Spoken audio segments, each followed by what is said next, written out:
Hello बच्चों, चलिए हम इस प्रश्न को देखते हैं। 9 पिकोफेरड धारिता वाले तीन संधारित्रों को श्रेणी क्रम में जोड़ा गया है। संयोजन की कुल धारिता का मान क्या होगा? तो तीन संधारित्र को हमने श्रेणी क्रम में जोड़ा और संयोजन की कुल धारिता का मान हमें बताना है। तो चलिए बच्चों, हम सर्वप्रथम इस प्रश्न की जो मुख्य अवधारणा है उस मुख्य अवधारणा पर चर्चा करते हैं। तो हम यहाँ पर लिखने जा रहे हैं मुख्य अवधारणा। क्या करने जा रहे हैं? हम यहाँ पर लिखने जा रहे हैं मुख्य अवधारणा। तो बच्चों, इस प्रश्न की जो मुख्य अवधारणा है उस मुख्य अवधारणा में हम देखते हैं कि क्या होता है कि जब एक संधारित्र की दूसरी प्लेट को, ये एक संधारित्र है, इसकी दूसरी प्लेट को दूसरे संधारित्र की पहली प्लेट से तथा दूसरे संधारित्र की दूसरी प्लेट को तीसरे संधारित्र की पहली प्लेट से जोड़ा जाए और इसी क्रम में आगे जोड़ा जाए तो इस प्रकार का संयोजन श्रेणी क्रम संयोजन कहलाता है। माना इसकी धारिता कितनी है? C1 है, इसकी धारिता कितनी है? C2 है और इसकी धारिता कितनी है? C3 है।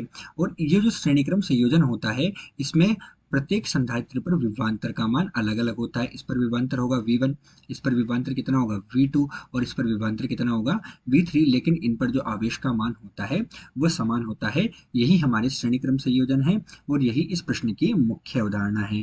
तो चलिए बच्चों, अब हम प्रश्न की मुख्य अवधारणा के आधार पर प्रश्न को हल करेंगे। तो अब हम क्या कर रहे हैं? प्रश्न का हल करने जा रहे हैं और हल करते समय हम देख रहे हैं कि हमें क्या दिया हुआ है। हमें दिया है कि जो संधारित्र है उस संधारित्र की धारिता, तीनों संधारित्र की धारिता कितनी दी है हमें? 9 पिकोफेरेड। अर्थात पहले संधारित्र की C1, दूसरे संधारित्र की C2 और तीसरे संधारित्र की C3 हमें कितनी दी हुई है? 9 पिकोफेरेड के बराबर दी है।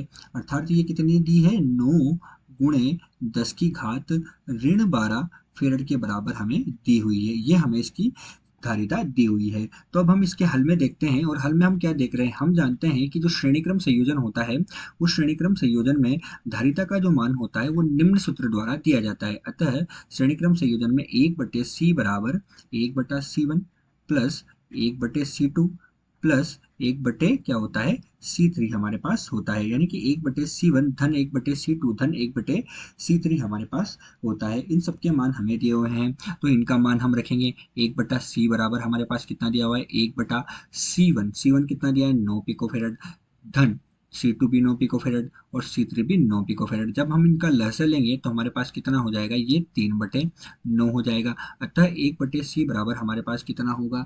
1/C बराबर हमारे पास 1/3 होगा। अतः इसकी जो तुल्य धारिता है C वो हमारे पास कितनी हुई? 3 पिकोफेरेड के बराबर आएगा, क्योंकि 9 हमारे पास क्या था? पिको में था। अतः 3 गुणे 10 की घात ऋण 12 फेरेड के बराबर हमें प्राप्त होगा। तो इसकी तुल्य धारिता हमें कितनी प्राप्त हुई?